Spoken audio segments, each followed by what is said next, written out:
This looks appetizing. It's like yellowish green and it's ridiculously suspicious.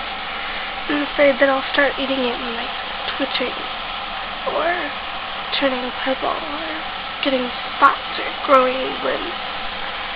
I don't particularly like eating specially colored things, although I must say I'm going to wash it down with some sort of orange fruit punch. I don't know what you call orange fruit punch. I don't know what orange fruit punch is. It's probably like pineapple, but I'm not going to acknowledge that fact because I don't like pineapple. We ran out of fruit punch, as you can see. And as you've probably already guessed, I have a cold. And the last time I tried to do this, you saw like top half of my head, which is probably what you're saying now. But there are two things I'd like to say. One, I have a cold. I already said that. And two, I am attempting to clean. This is what happens when I attempt to clean. I pretty much take everything and I take it out of where it is and I try to figure out where it should be.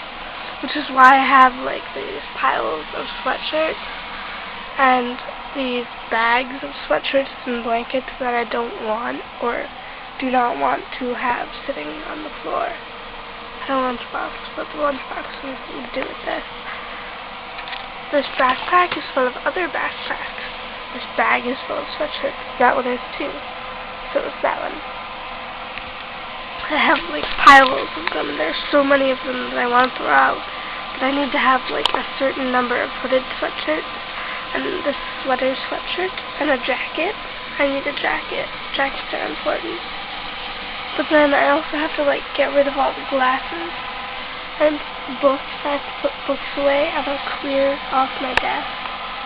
I want to go through this stuff, but I can't. It's not mine. Which is kind of ironic. And I want to put those books over there where they'll actually fit. I want to clean off my dresser. I'm just very busy and I'm actually not doing any of it. I was cleaning and then I got distracted by an Alan Alda. I say Alan Alda, but I think it's Alan Alda. I don't know. But I'm watching one of his interviews and I just think that he's the most amazing actor ever. And he has such feeling when he acts that you just can't help staring. Like even when he's Hawkeye and he goes crazy on episodes of MASH, you have to love him.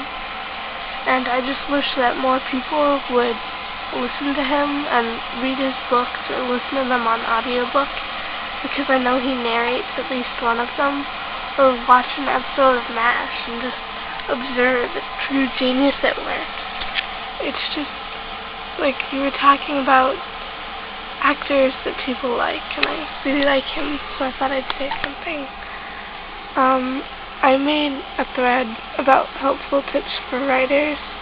I was not expecting it to get 36 posts. I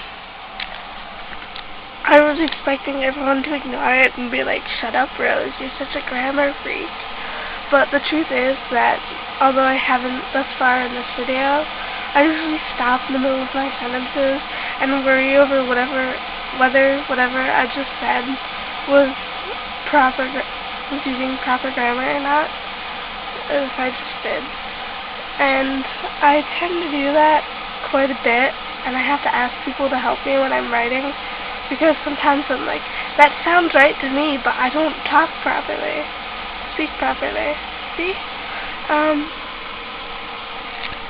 So I was really happy how enthusiastic people are posting on the tips for writers thread. I don't know if you can see it. And people were helping me and even teaching me things.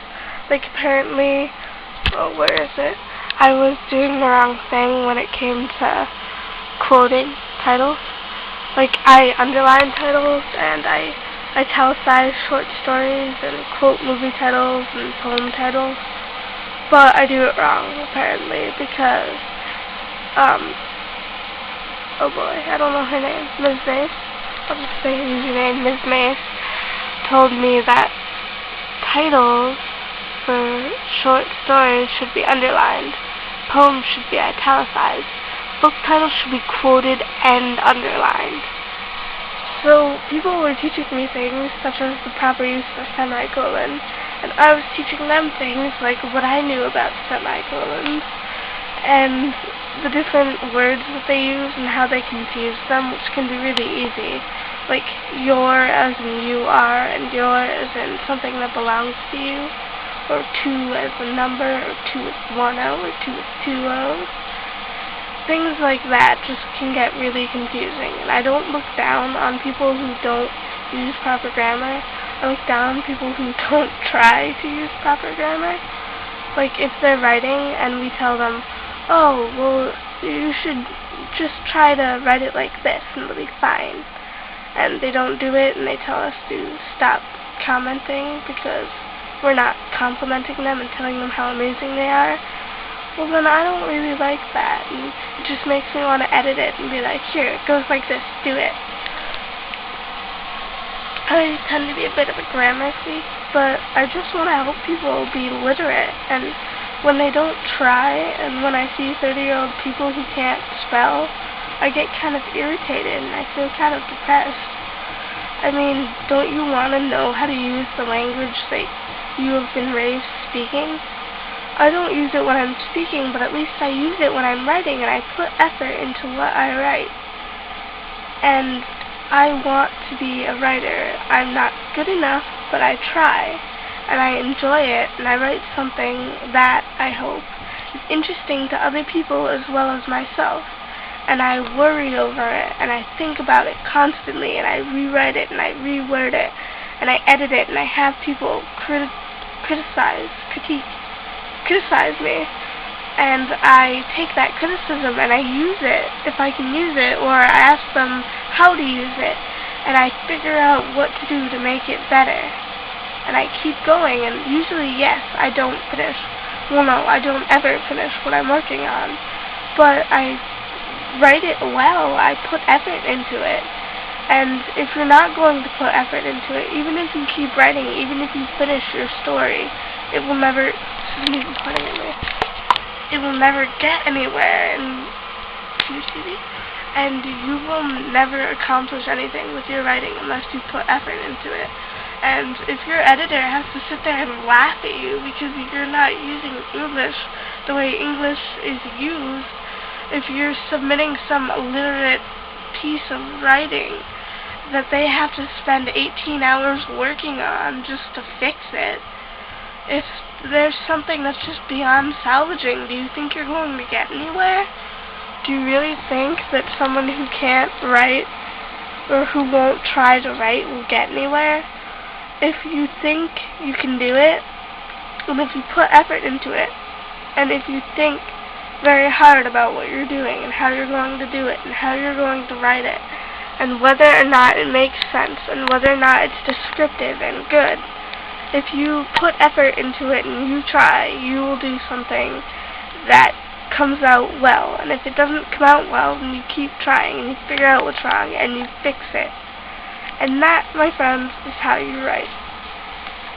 Stop ranting at people who probably don't use proper grammar, because I myself mess up quite a bit.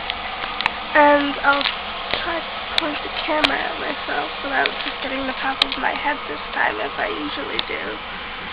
And I just almost got the camera cord thing holder in my juice. And I will just promise you that I will probably see you Tuesday.